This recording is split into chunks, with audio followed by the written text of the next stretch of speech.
Olá, galera! Estamos aí iniciando, né, mais um novo projeto. Dessa vez estamos aqui com a Rádio de Danças Urbanas, né, um projeto que inicia aqui com os aprendizes do Fábrica de Cultura da Vila Nova Cachoeirinha, aqui de São Paulo, né. Hoje o objetivo é a gente fazer uma entrevista aqui, bater um papo, né, com um dos nossos convidados, né. Estamos aí com esse projeto que iniciou esse ano, né, nesse primeiro semestre, né, com a aprendiz Gabi, que deu os primeiros passos aí para a gente estar hoje aqui, trazendo esse convidado, né? Então, galera, vou convidar a Gabi aqui para conversar com vocês e a gente vai nesse bate-papo gostoso, beleza? Vamos lá, Gabi. Eu sou a Gabi, eu sou aluna de danças urbanas da Fábrica de Cultura já vai fazer um ano, eu acho, estou desde o meio do ano passado, aos trancos e barrancos, né, porque é muito difícil fazer tudo online, mas estamos aí. E eu trouxe um amigo meu aqui para a gente conversar um pouquinho, o Gui é dançarino, é...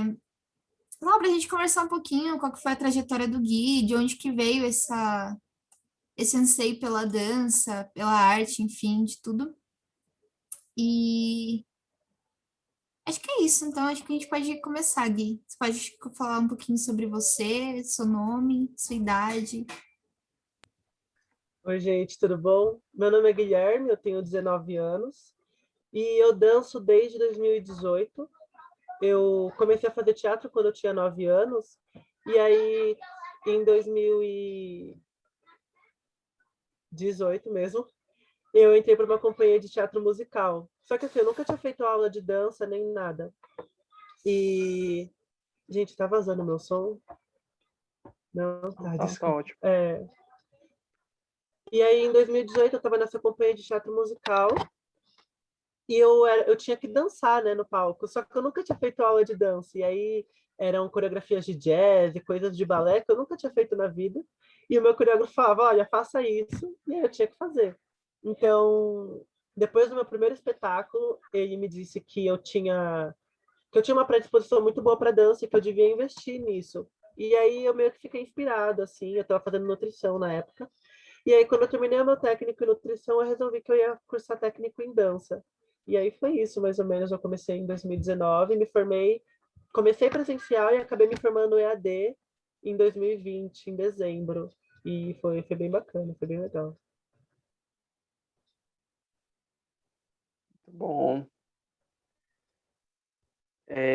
Então você pegou aí essa fase da pandemia na ETEC?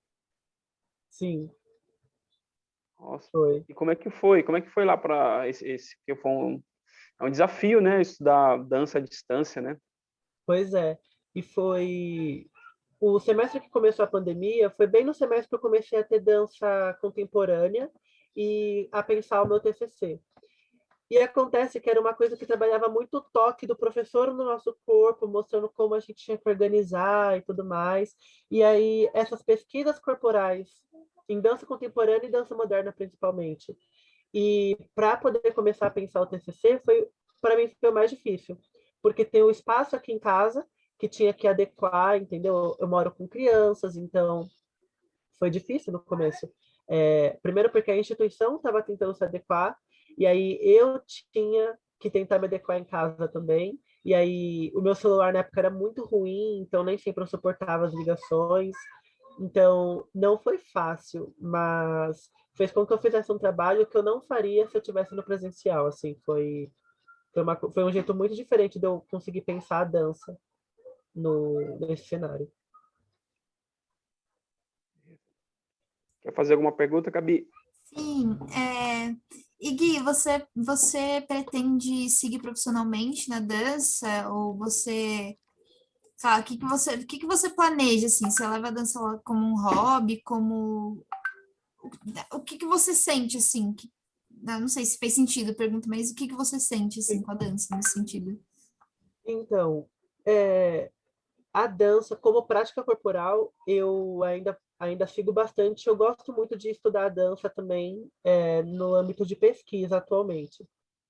eu tenho muita vontade, agora estou fazendo faculdade, né, de Direito, que não tem tanto a ver, mas eu tenho vontade de seguir em paralelo, sabe? A dança e o direito, porque nesse momento que eu estou agora, o meu corpo ele está entendendo muito bem. Atualmente eu faço aula de balé. E o meu corpo está entendendo muito bem o balé clássico, então, e é uma coisa que eu sei que eu posso levar para o âmbito profissional, tanto na parte de ensino, quanto na parte de pesquisa corporal em uma companhia ou algo do tipo, sabe?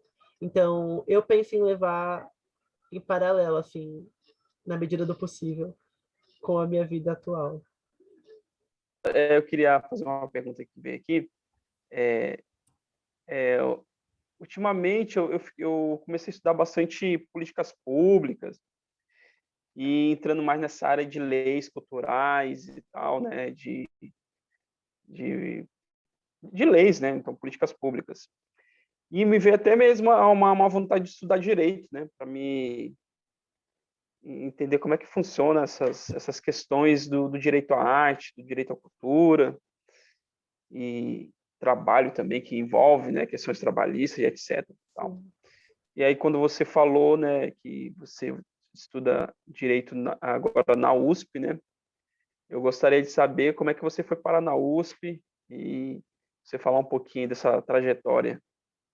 A gente que sabe que não é fácil, né, entrar na USP e você tá lá, e eu gostaria muito de saber um pouquinho da sua trajetória. Tem um detalhe, como é que você foi Então, parar no direito, né? Aí já consequências junta da tudo. pandemia, galera. Porque a Gabi me conhece desde que eu sou muito pequeno. E ela sabe que eu sempre disse que eu ia fazer USP, mas eu ia fazer teatro, eu ia fazer artes cênicas na USP. Isso desde que eu tenho 9 anos de idade. Depois, quando eu comecei a dançar, eu pensei bastante também em fazer dança na Unicamp. Só que eu terminei o meu ensino médio em 2019 e em 2020 eu estava fazendo dança na ETEC. Então eu decidi que naquele ano eu não ia fazer a faculdade porque eu queria terminar o meu técnico primeiro. Só que aí, estudando na pandemia, né? Eu fiz os meus estudos pré-vestibulares ano passado. E aí, estudando, enquanto fazia dança, e aí eu já estava um tempo afastado do teatro, eu comecei a ficar muito inseguro com as minhas habilidades enquanto ator e enquanto bailarino. Enfim, de pesquisa de dança, né? Então, e o direito, ele, enfim, sempre esteve meio que ali me rondando e tal. Meu padrasto fez direito e eu acompanhei muito da trajetória dele também. Então, meio que sempre esteve ali comigo do lado. E quando veio esse surto de será que eu vou ter o que é preciso para sobreviver no mercado enquanto ator e enquanto bailarino? Será que eu sou de fato bom? Será que eu tenho a garra que eu preciso para poder me educar com as técnicas, enfim, de interpretação e essas coisas? E aí isso acabou me pegando num lado assim de muita insegurança. E eu decidi que eu ia fazer direito, porque eu tinha certeza que eu ia me dar bem. Eu tinha certeza que eu ia me dar bem no direito.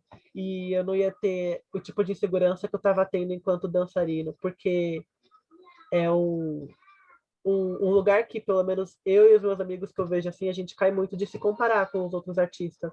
E essa comparação estava me colocando num lugar de muita insegurança, sabe? E aí eu senti que eu não tinha força ainda o suficiente para poder cursar isso no ensino superior nesse momento.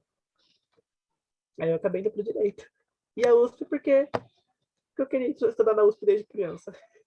É isso. Bom. E como foi a sua preparação para fazer o vestibular? Como foi assim antes pensar em fazer o vestibular para a USP, né? Como é que foi a prova, né? Como é que é isso? Porque a gente que vem do ensino público, né? A gente tem uma grande atraso, comparando a quem faz escola privada, né? A gente sabe que a gente tem uma defasagem, a gente é precário, né? O ensino público ainda não é um ensino de qualidade. E como é que se deu isso assim? A sua preparação, essa sua Como posso elaborar aqui? Essa é a sua vontade de fazer mesmo o vestibular e eu gostaria de saber um pouco, né? Então, a minha mãe, ela tinha feito, se eu não me engano, ela fez 2 anos de artes cênicas na USP, mas como eu era criança e tudo mais, ela acabou saindo do curso, que ela não estava conseguindo deixar as duas coisas juntas, sabe? Me cuidar de mim e fazer a faculdade. E aí, desde pequena, ela sempre, desde que eu mostrei, né, interesse por estudar, ela sempre investiu muito no meu estudo para que eu quisesse entrar no ensino superior e tudo mais. Ela sempre me falou muito da USP, então meio que foi é uma coisa assim de que desde que eu me lembro da minha infância assim eu penso em entrar na USP, sabe? Isso vem desde muito cedo. Uhum. Daí então, sei lá, eu meio que sempre estive focado nisso. Tanto que foi um choque para minha família quando eu decidi não fazer o vestibular da FUVEST em 2019, porque eu queria primeiro terminar o meu curso de dança em 2020, sabe? Foi um baque bem grande, porque eu vivia falando que eu ia fazer USP e afins. E aí, em 2020, quando eu comecei a me preparar, né, eu fiz um cursinho popular. Não sei se vocês conhecem o Emancipa São Paulo. Pois é, Conheço. e eu fiz ele totalmente virtual. Não teve um único dia presencial. Porque no dia anterior, tipo, um dia antes assim que ia começar a aula, foi quando eles decretaram a pandemia e aí a gente nem começou a ter aula presencial. Foi todinho por WhatsApp, Classroom, e era aos sábados, tipo, das 8 da manhã às 5 da tarde, sabe? Então, assim, E como era só o sábado, eu estudava, fazia as minhas aulas do técnico em dança na semana e, ao mesmo tempo, eu estudava meio que por conta, sabe? Eles via, assim, mais ou menos um caminho de matéria que eu podia estudar e estudei. Só que, assim, não foi o mais saudável dos estudos também, porque eu não tinha um horário para começar e um horário para terminar. Eu começava quando dava e acabava quando eu tivesse a beira de dormir, sabe? Então, porque a FUVEST sempre tem uma questão de ser tipo, nossa, que difícil, meu Deus do céu, tem os livros para ler e tudo mais, e a nota de corte. E aí eu tinha tanto medo de tipo, não ir bem, e que eu estudava assim até a hora que meu corpo aguentasse, sabe? Então foi bem difícil. A prova, inclusive. Enfim, foi muito. Mas o cursinho ele me deu uma base muito boa, porque eles tinham, além das aulas, eles tinham um programa de projeto de vida, onde a gente conversava com psicólogas e tudo mais, e isso me ajudou muito, porque elas me deram super, tipo, várias dicas boas, sabe, sobre como organizar o meu tempo para que eu estude e seja gentil comigo também, porque o meu corpo precisa de paz. Sensacional. Você me fez lembrar aqui uma, uma matéria que eu li agora esses dias, que parece que só agora, só nesse último vestibular que teve, né, pela primeira vez na história da FUVEST, ou da USP, acho Acho que que da da USP, se não me USP. engano, né, que tem os alunos de rede pública são maioria, parece que agora é 57%, né? Sim. E quando você falou que você fez o cursinho popular, que é o Emancipa, eu percebo que durante os últimos tempos, os últimos anos, essa forma de organização, né, que a gente pode até falar que é popular, né, vem crescendo bastante, né, meu? Ainda mais agora com as redes sociais, esse marketing aí dessa movimentação de preparação para quem vem da escola pública, é, cresce bastante aqui no Brasil e eu acredito que isso tenha tido impacto, sim, nesses números, né? Porque a gente vê isso na prática, né? Eu tenho uma aprendiz minha também que passou na USP para biologia, né? E estou vendo, sim, bastante pessoas da periferia a conquistar agora esse espaço que é nosso por direito, né? Eu acho que essas ações dos cursinhos popular tem que continuar, tem que começar ampliar mais também e sempre caminhando para esse sentido que os resultados são esses, né? O acesso ao conhecimento científico, que é nosso por direito. E você está estudando direito. É isso aí, Gabriel. Eu passo para você aí, fazer uma pergunta. Não, eu ia falar que eu tô passando por essa fase. Na verdade, estou passando por essa fase já faz um bom tempo, né? Alguém sabe. Mas em 2019, se não me engano, a USP ela colocou cotas para a escola pública, né? Ela dividiu. Na verdade, já tinha um percentual lá, não, para a escola pública não tinha PPI, e aí eles colocaram para a escola pública e dividiram o vestibular. Então, quem era de escola pública não ia mais concorrer com quem era de escola particular, ia só concorrer com quem era de Hum, escola pública.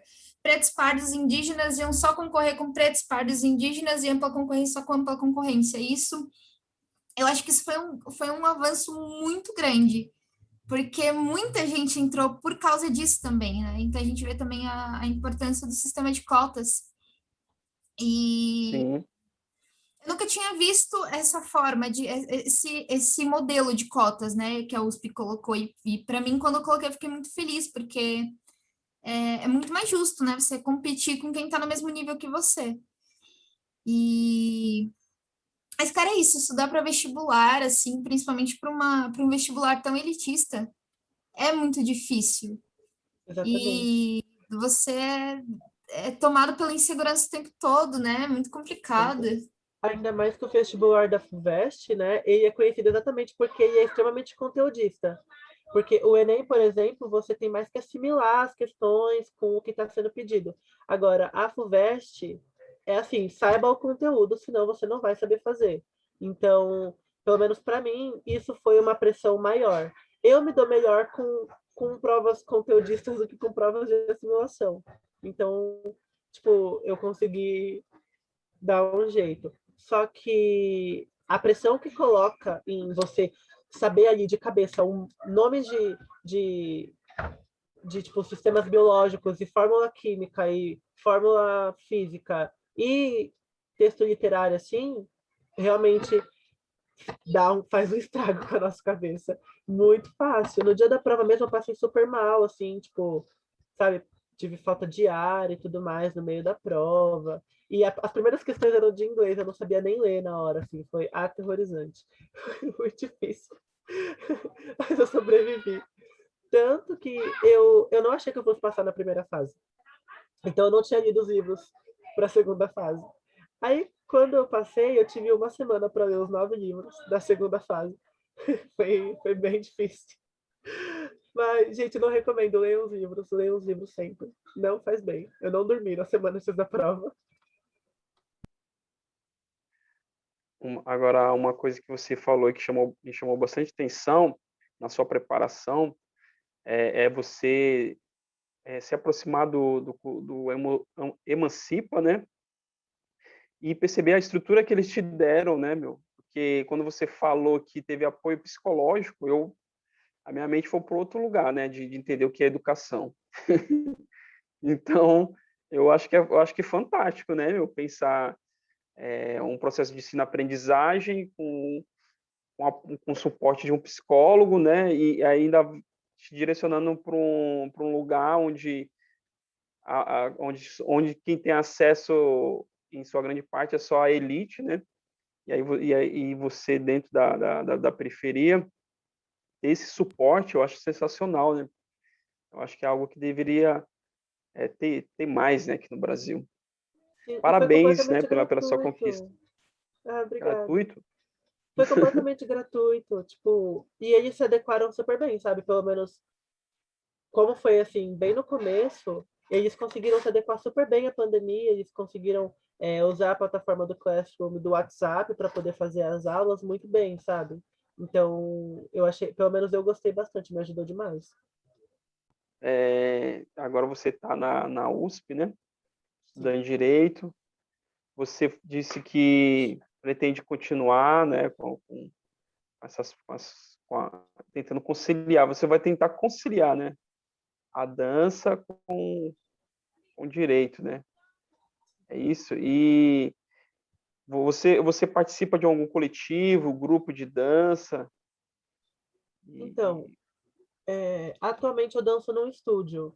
Eu eu fazia parte de um coletivo chamado Partilhando Dançar, que foi uma coletiva do TCC. Inclusive, gente, sigam no Instagram, já fiz aqui, já deixei o nome. É bem bacana, sério, é muito bacana. Mas quando eu passei na faculdade, que eu vi que eu tinha passado, né, e tal, eu falei, eu não vou poder continuar no coletivo, porque eu tinha que me dedicar não só à prática corporal, mas também à pesquisa acadêmica, assim. Então, e eu não ia conseguir, eu sabia que eu não ia conseguir conciliar as duas coisas. Daí, e também com as minhas aulas do estúdio, que é o que eu estou fazendo. Eu estou fazendo a faculdade, eu estou fazendo aulas de balé, condicionamento físico, flexibilidade, essas coisas, num estúdio aqui do meu bairro. Então, a gente vai para festival e tudo mais. É bem nessa vibe. Eu acho bem interessante esse seu caminho, porque coloca aí a dança também num lugar, né, que não é só esse lugar assim, eu vou dançar porque eu tenho que ser profissional, né? Eu vou dançar, eu vou praticar dança, né, só por interesse profissional, né, mas parece que a dança aí ela vai caminhar com você como uma prática até mesmo voltado para a área da saúde, né, da saúde do seu corpo, da saúde da sua mente também, né, que a gente sabe que as práticas corporais fazem saúde para o corpo, né?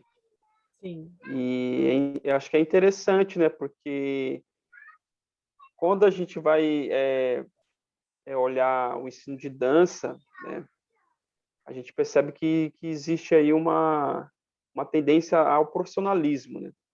Muitas vezes esquece que isso pode caminhar como se fosse um hobby, como se fosse, né, algo que você gosta de fazer, independente se vai virar profissão, né? Acho que é interessante, sim, esse seu caminho aí, né, de permanecer com as práticas da dança, né? Seja praticando no corpo, sim, ou seja acompanhando, assistindo visualmente um espetáculo de dança, Sim. acompanhando a cena, né? Como o futebol, né? Às vezes as pessoas não necessariamente são jogadores de futebol, mas sabe quem é o Pelé, sabe quem é o Ronaldo, sabe que Exatamente. acompanha essa cena cultural do esporte, né? Então acho que é legal esse seu caminho. E eu acho super importante isso de não levar tudo sempre para o lado profissional, porque no sistema que a gente está inserido, né, o nosso tempo é dinheiro e acaba que a gente não tem de fato um tempo para fazer alguma coisa que a gente gosta, se não for gerar dinheiro para a gente.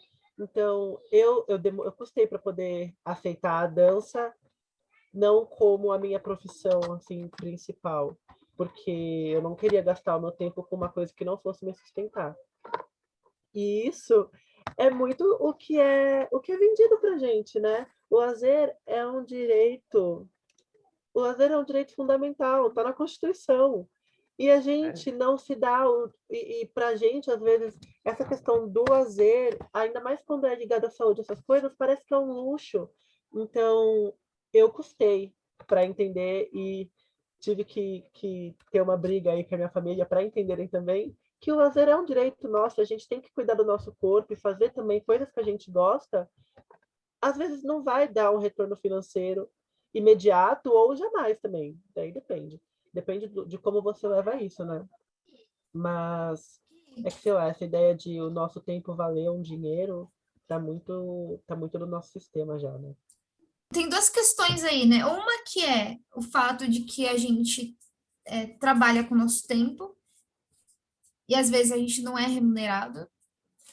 E tem o fato, né, de que se a gente não trabalha com o nosso tempo, a gente também não é remunerado. E para a gente que é artista, isso é muito complicado, porque a maior parte do nosso tempo, a gente trabalha sem remuneração, né? E para quem está começando, tipo eu, isso é um certo motivo de surto, assim, porque eu também tive uma briga muito grande com a minha família com relação a fazer teatro, a querer fazer faculdade de teatro. Assim, uma parte da minha família, inclusive, fica de cara virada para mim até hoje por conta disso, porque acho que eu tinha que fazer outra coisa. E eu escolhi para minha vida, enfim, o teatro, as artes no geral, né? Só que isso não é uma coisa que vai me dar retorno agora, que nem o Gui falou do retorno, do retorno a curto prazo, né? Não é uma coisa que vai me dar retorno agora. E para me dar retorno é uma coisa que eu tenho que investir muito e só a determinada linguagem artística não vai me dar dinheiro. Eu tenho que me produzir. Então, eu tô, sabe, agora eu faço faculdade de produção cultural, porque eu vi que não faz sentido eu simplesmente, sei lá, não vou sair da rua, posso até fazer isso, mas não é o que vai me trazer renda, né? Sei lá, fazer uma peça de teatro no semáforo, porque não é o que não é o que vai pagar minhas contas. Posso fazer isso? Posso, nada me impede, mas não é o que vai pagar minhas contas. Então eu tenho que entender de projeto e tal, não sei o quê. É engraçado porque pensando nisso, eu também já pensei justamente do que o professor falou, já pensei em fazer direito também, justamente por conta disso, de entender as leis de incentivo, tá bonitinho. Precisa, não precisa, né? Mas eu sou muito louca. Gente, sobre isso, tem um laboratório na minha faculdade. A gente tem que fazer um laboratório obrigatório, né?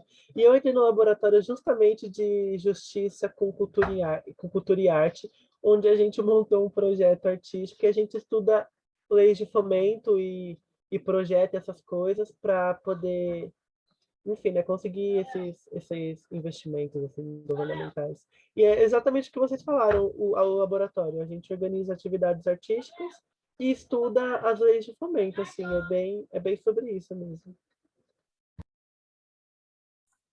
Isso é muito importante, né? Para a gente, enfim, para quem escolhe fazer profissionalmente, isso é fundamental. Não tem como você ser artista e não saber disso, dessas coisas. Não rola, simplesmente não rola. É, porque a gente tem o senso comum tem uma visão de que o artista em si, aqui eu tô falando profissionalmente, tá? O artista em si, ele vai morrer de fome, porque a gente vive num país que de fato desvaloriza a cultura, mas o artista vai morrer de fome. É tipo assim, você é artista, você vai morrer de fome, ponto. Só que é aí que entra outras coisas, né? Tipo a produção, porque se você entender a produção, então você não vai morrer de fome, você vai se virar nos 30, que é isso que, na verdade, todo trabalhador faz, né? Todo trabalhador de todas as áreas se vira nos 30, dá cambalhota no serviço para poder gerar renda. E, enfim, é um problema do capitalismo, né? Mas não entrando no assunto, aquelas. Olha só, parece que é o problema do capitalismo. Quem Sempre diria? voltamos no mesmo assunto, né? Eu acho que é de fundamental importância, né, ter essa consciência de que sistema é esse que a gente vive, né? Que sistema econômico é esse que nos rege, né? E ter consciência que também ele poderia ser outro, né? Mas é este, né? E olhando para este, é interessante olhar para o mercado, né? Para o mercado de arte, né? Que é onde e fundamental pensar na sua sustentabilidade, na sua profissionalização, né? Seja em que área for, né? Porque se a gente não pensa a longo prazo, a gente está muito exposto ao fracasso também, né? A ficar, né, vulnerável, né, meu? Porque a gente sem emprego é complicado, né? Só vai acumulando contas. E então acho que esse pensamento de vocês é muito importante aí para a nova geração, para quem está pensando em estudar arte, né? E acho que é importante também, antes de entrar em escolher o seu curso, né? Aí pensando na arte, na dança, na arte em si, nesse segmento, é importante olhar e decidir que escola, né? E observar também o currículo dessa escola, né? O que eles trabalham além de conteúdo, né? Porque pode ser que, de repente, a escola que você está buscando não vai entrar, né, nessa questão, né? De discutir políticas públicas, né? De incentivar, né? O aprendiz a buscar editais, a buscar fomento, a buscar se produzir, né? E muitas das vezes traz aí bem superficial, né? Eu, pelo menos, quando eu também fiz ETEC, né, eu não lembro de a gente ter parado para analisar editais, para analisar leis de fomento à cultura, Não sei, agora que o Gui se formou lá, ele deve trazer um pouco dessa atualização do currículo, né? Porque é algo que eu venho tentando trabalhar bastante com meus aprendizes. Venho, não, tento, né? A gente trabalha bastante essa questão dos editais, de entender como é que se escreve um projeto, né, de fomento, né? Ler os critérios de avaliação e colocar as nossas ideias a partir do edital, né? Acho que isso é fundamental na formação desses artistas, né? Ainda mais aí que busca seguir carreira, né? Tem que olhar para esse mercado. Aí, Gui, eu gostaria de saber como é que foi o seu curso lá e se eles abordam essa questão aí. Então, no primeiro semestre, a gente tem uma aula de ética e cidadania organizacional, né? E nessa aula nós vimos bastante coisa sobre redação de documentos. Então, contratos e a gente viu também sobre os projetos de fomento. O nosso professor ele deu bastante ênfase nesse. O ruim é que é só um semestre, né? Então a gente não chegou de fato a escrever um projeto, teve muita coisa prática. Mas a teoria, a gente teve bastante sobre escrita de, de projeto para fomento.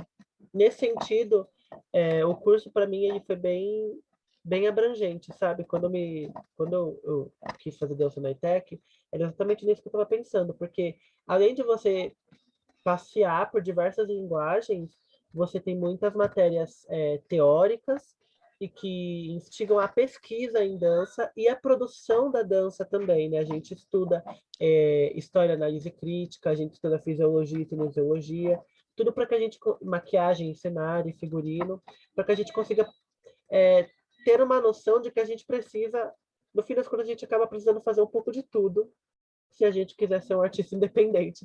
Não tem o que fazer, é fato. A gente precisa escrever projeto enquanto faz figurino, enquanto arruma um amigo para ajudar a gente a fazer cenário, e coreografa, e pensa em intenção, e monta roteiro, e faz um monte de coisa. E se der, a gente come e dorme. Se não der também, é isso. Acho que nesse sentido, o seu curso foi bem completo, porque me deu noções gerais assim, de muitas coisas. Interessante essa como podemos pensar que essas várias áreas que atravessa aí uma linguagem, né? Muitas das vezes a gente acha que estudar dança é só chegar e dançar, tal, não, mas você você vai precisar filmar, você vai precisar entender como é que edita um vídeo, isso vai acabando te levando para as outras áreas, né? Iluminação, né? Escrita de projeto, entender de leis e direitos. Então, eu acho que desse ponto de vista, para quem está querendo se formar, acho que é muito importante, né? Para uma formação humana, né? E para quem almeja também a seguir carreira aí, né? Isso, e ainda E, mais quando. Ah, desculpa. pode falar.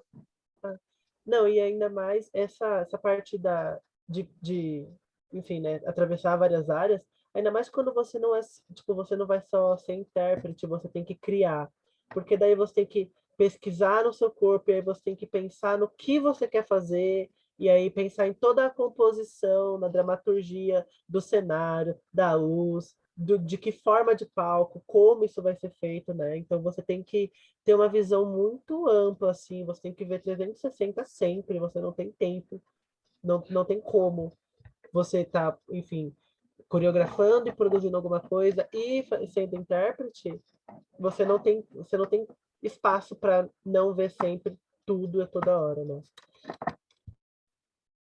Isso também acaba mostrando aí, né, que nós, enquanto seres humanos, somos capazes, temos várias capacidades, né? E através de uma linguagem como a dança, você pode trabalhar isso, né?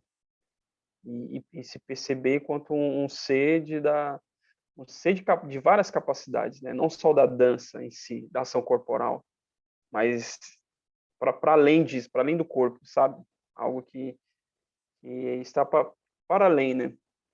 Começa no corpo e segue outros rumos.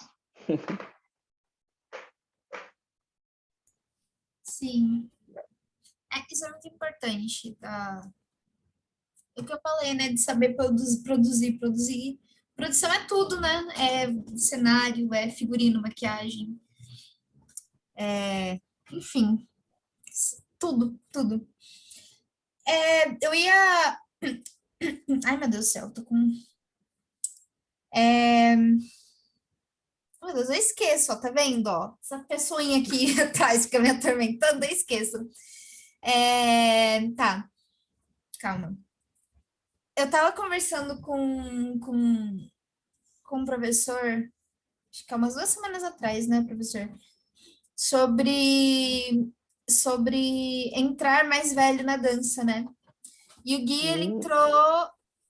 Você entrou, Gui. Você entrou. É engraçado, o Gui ele entrou no balé clássico ainda, né? A gente aprende que no balé clássico a gente tem que entrar com 1 ano de idade, na barriga da mãe ainda. A gente tem que entrar no balé clássico. Porque senão não rola, senão você não vira bailarina. E o Gui entrou. Você estava com o quê, Gui? Em 2018, 16 anos, mais ou menos? 16, isso mesmo. E eu estava conversando com um professor sobre o meu desejo também na dança, né? Enfim, na verdade, eu encontrei, eu lembrei que era esse termo ontem, estava na minha outra aula de dança, e eu lembrei do termo da performance, né? Eu estava conversando com um professor que eu não queria ser só uma atriz do rolê da interpretação, não era só entrar num palco e falar, né? Eu sempre gostei muito de teatro físico e tem muito a ver com performance, né? Só que aí eu tava pesquisando umas coisas para dança e aí eu vi que a galera cobra muito, muito, muito balé clássico, assim, para tudo, né? Parece que o balé clássico é a base para tudo. E a impressão que dá é que, tipo assim, você com 20 anos, você não pode de forma alguma fazer, sei lá, se profissionalizar em dança, porque não tem como mais, sua mãe tinha que ter colocado você enquanto você era embrião na aula de dança. Como é que você vê isso? Para mim, isso é uma grande palhaçada. Assim, com todo o respeito ao balé clássico, gosto muito, mas que palhaçada. Porque, assim, para começo de conversa, não, de fato, no balé clássico é muito mais fácil você começar criança, porque ele é uma dança colonizadora. Então, ele surge com essa intenção de disciplinar o corpo da nobreza para colocá-la num lugar de posição maior acerca da plebe, e depois ele é levado como forma de mostrar a excelência europeia. Então é uma dança que não só coloniza outras nações, mas como coloniza o corpo. Então desde criança é mais fácil, porque ela vai moldar o seu corpo para que você siga o balé. Só que palhaçada, porque o balé, tipo, cobram esse polimento do balé clássico em diversas áreas, só que e tratam de fato o balé como se fosse a base de tudo. Só que o balé ignora coisas muito ricas, como quadril e como ondulações muito intensas que a gente vê em matrizes africanas, por exemplo. Ele não tem um aterramento, por exemplo, que a gente vê nas danças afro-ameríndias e nas danças ameríndias também. Então, assim, eu particularmente fico muito incomodado quando eu chego num lugar assim, ou uma audição, ou quando, enfim, um lugar assim onde tem pessoas que dançam e tudo mais, aí você chega para bater um papo e fala, não, porque o balé é a base de tudo. Não é. É a base de coisas europeias, e se você quiser montar um espetáculo bonitinho para o pai ver. Aí pode até ser a base, entendeu? Mas e ainda vende essa ideia de que o balé, a dança você tem que começar jovem, criancinha e tudo mais. Só que é interessante ter em mente de que dança é movimento. E uma vez que é movimento, tudo se movimenta, e todos nós nos movimentamos. Então, o movimento com intenção de dança, ele será dança, e acabou. Então, se você quer dançar balé com 16 anos de idade, ou com 20, ou com 45, é plenamente possível. O que você tem que manter em mente é que o seu corpo não é o mesmo corpo de uma pessoa que faz balé dos 2 anos e é profissional aos 18. Não é o mesmo corpo. Ele tem estruturas diferentes, ele passou por vivências diferentes. A minha vida não é a mesma vida da Gabi. E nossa vida não é a mesma vida de alguém que fez balé desde criança. Então, o espaço de onde eu vim, as vivências que eu tive, os lugares que eu frequentei, eles vão interferir na minha organização corporal. E, consequentemente, vão interferir na minha dança e na minha produção dançante. E isso é fato. Ignorar esse tipo de coisa é ignorar a riqueza da produção de dança. Enfim, além de não ser justo, eu acho feio. Então, assim, eu acho que é plenamente possível. Eu vi que era possível dançar depois de grande e continuo achando que é possível você dançar independente da idade, desde que você tenha um professor que esteja disposto a respeitar o seu corpo, de forma que você dance com qualidade, técnica e saúde. Porque também não dá para seguir esse conceito antigo do balé de que o bailarino bom não passa dos 30 anos. Porque isso enfim, além de ser sensacionalismo, é você romantizar a destruição do corpo da pessoa em prol de um momento de beleza ali num palco, entendeu? E que não necessariamente é dança naquele momento, sabe? E aí vai uma discussão sobre o que é de fato dança. Eu tenho um problema muito sério com o balé clássico, sobre, enfim, diversos pontos. Eu danço porque, no fim das contas, eu gosto.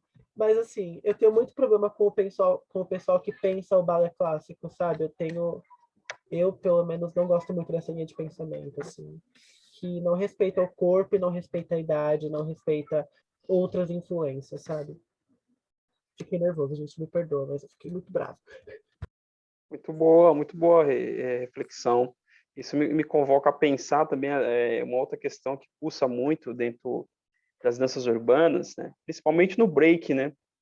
Que é uma dança muito de alto rendimento. Se transformou agora em alto rendimento, né? E entrou para os Jogos Olímpicos. E a gente tem uma questão muito mal resolvida, muito mal explicada também, ou bem explicada também, depende do ponto de vista, né? Sobre o corpo, né? Porque a gente sabe que o que você colocou antes também revela essa questão do corpo e suas fases de desenvolvimento, né? Então tem o corpo da criança, o corpo do adolescente, o corpo do adulto e do idoso, normal, né?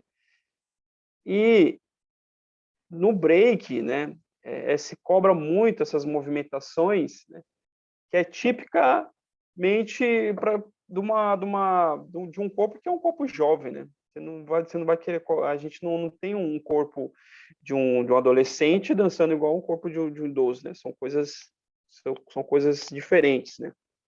São, existe uma estrutura biológica, né, motora, que são diferentes, né? Porém, quando a gente pensa em arte, né, daí a gente vai para um outro campo, né, de entender o que é arte, né, e o movimento é só arte, ou, né, o movimento, analisando o movimento, né, esse movimento pode ser artístico ou pode ser apenas um ato motor, né? E aí o break, ele está indo mais para, me parece, para essa tendência agora dos Jogos Olímpicos e virando esporte. Aí a gente vai discutir entra uma outra dimensão, que é a dimensão do esporte, da cultura do corpo esportivo, né, da cultura esportiva. Já não entra mais na questão da cultura artística, né, da questão estética da arte, né? Então, acredito que essa discussão ela paira por aí, né? E ela encontra respostas aí, né, entre biologia, podemos falar assim, e questão estética, puramente estética, né, da arte, né? E o break, ele passa por essas questões, né, de, de técnica, né, de ter uma técnica de alto rendimento e e aí já falando de mim, como eu fui ficando mais velho, né, e a gente não tem mais o preparo físico igual a gente estava com 16 anos, né? Diferente, né? Isso acaba mexendo até com a nossa autoestima, porque a gente quer estar em alto rendimento, mas a nossa mente está, mas o nosso corpo não permite, né? Então, como é que né? E aí é fundamental fazer essa análise crítica que você trouxe, né? Percebendo que isso é uma construção de mercado, né? É uma construção de mercado. não é uma construção, né, crítica da arte, né? Então, quando você traz esse pensamento, é justamente rompendo, né, e até trazendo respostas para você mesmo e para os outros, né, entendendo que a arte não se limita só à condição biológica motora, né? Não, ela ultrapassa, né? Ela vai além, né, dessa compreensão de movimentos difíceis, de movimento fácil, né? E muitas das vezes é valorizado só os difíceis, né? E o simples, o gesto de apontar, não, é meio que não é muito considerado arte dentro dessa indústria, né, de alto rendimento de performance, né? Performance que eu falo no sentido de esporte mesmo, sabe? De rendimento. Então, eu acho fundamental essa reflexão que você traz, né? Para a gente começar aí a fazer uma desconstrução do que a indústria cultural, do que a televisão, esses, essa indústria nos oferece, né? E a gente compra, às vezes, psicologicamente sem saber, sem ter essa reflexão, e às vezes acaba entrando no desânimo, né? Você fica desanimado e não quer mais participar de eventos, não quer mais, né? Só quer, acaba parando, né? Então, acho que é fundamental. Passa a bola. Espetáculo, né? É, Como o espetáculo impacta a nossa produção artística. Porque no espetáculo, o espectador, eu falo isso por experiência minha e do que eu vejo da minha família e dos meus amigos que não dançam. Quando vai ver um espetáculo, quer ver as pessoas fazendo saltos incríveis e acrobacias e girando com a cabeça no chão e coisas, sabe? Que não necessariamente é, é tem aquela qualidade de tipo, cara, isso foi muito, sabe, sutil, assim, de outras formas. Então, é muito pensar também, às vezes. Para mim, o espetáculo ele é o reflexo claro do mercado na arte, assim. Porque eventualmente, a gente vai trabalhar com espetáculo, querendo ou não, porque é o que vende. O espetáculo é aquilo que vende. Então, a gente precisa ter em mente esse tipo de coisa. E com essa popularização, né, da dança de alto rendimento, com as pessoas que são extremamente flexíveis, ou que fazem acrobacias incríveis, e que tem um corpo, como você falou, jovem, que é capaz de determinadas coisas, a gente tem que pensar. Eu li um artigo, tem pouco tempo, que o título do artigo era assim, até que ponto a dança esportiva é arte? E ele traz uma discussão muito bacana sobre o impacto da dança enquanto esporte no pensamento artístico e na validação da arte enquanto trabalho corporal, sabe? Eu acho muito bacana. Pelo menos, eu gostei muito desse artigo. É bem interessante. muito bom, muito boa referência. E essa é uma discussão bem interessante de abordar, né? Sobre esporte e arte, né? Porque isso aí causa muita polêmica, ainda tem muita coisa que não está explicada, e a gente fazer esse bate-papo sobre essa questão aí, eu acho que é fundamental aí para nossos aprendizes que estão nos observando agora. Lembrou, Gabi, da pergunta? Vai. Lembrei. Eu ia falar dessa mania que a gente tem de impor os nossos limites no outro, né? E isso se revela muito nas preparações físicas. Isso tanto no esporte, inclusive, quanto na dança, quanto no teatro, quanto no circo, qualquer manifestação artística que envolva o corpo. Esse negócio de se eu consigo, você tem que conseguir também. E isso não leva em conta os corpos diferentes, que a gente estava discutindo agora há pouco, as idades diferentes, os corpos diferentes. Então, tipo, não adianta você querer que uma pessoa que tem uma limitação óssea faça uma coisa que uma pessoa que não tem essa limitação faça. Um dos meus braços, por exemplo, ele não estica todo. Não adianta você querer que ele vai esticar todo, que ele não vai esticar. Meu osso vai até ali. É o meu limite. E se eu ultrapassar esse limite, eu vou quebrar o braço. Então, eu acho que a gente tem que aprender a respeitar os limites das pessoas e a respeitar quando elas falam que este é o limite delas. É óbvio que isso também exige muito autoconhecimento, né? De saber qual que é o seu limite, de fato. Mas isso faz muita gente desistir das coisas também, porque não consegue fazer X coisa que fulano consegue fazer, a gente se compara demais. E não vai conseguir, porque os nossos corpos são diferentes e a nossa movimentação é diferente, flexibilidade é diferente, a força é diferente. Um lado do nosso corpo é mais forte que o outro, um lado do meu corpo é mais alongado, o outro lado é mais forte, o meu lado mais forte não é alongado. E isso é normal, e a gente tem que aprender a respeitar e se adaptar. E eu acho que isso entra muito nisso que a gente estava falando, tanto do balé clássico quanto do breaking, de não enxergar pessoas mais velhas dentro do rolê, de essas pessoas podem se adaptar, sabe? A gente não precisa ficar preso a um negócio. Pode-se criar novas possibilidades. Esse é o barato da arte, né? De criar novas possibilidades. Não ficar preso a um negócio ali com um cabrestinho na cara, assim, e criar novas coisas. E tá tudo bem também, aquelas.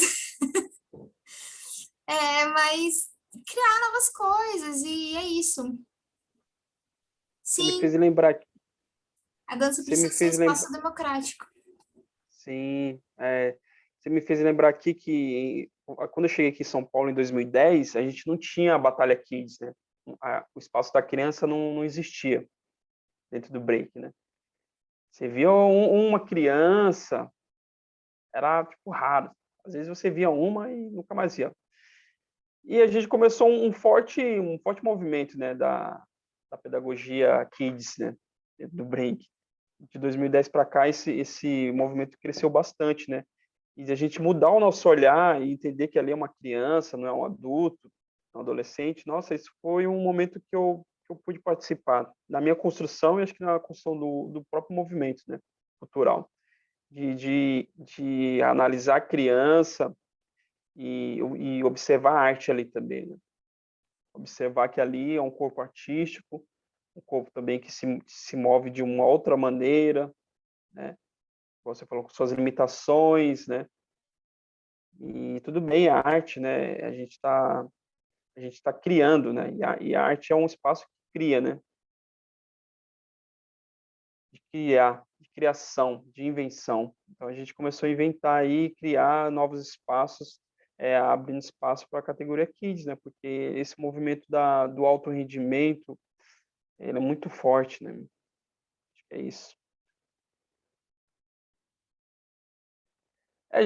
Gente, eu acho que o papo tá bom, mas a gente precisa finalizar, né? Chegando ao final aí da nossa entrevista.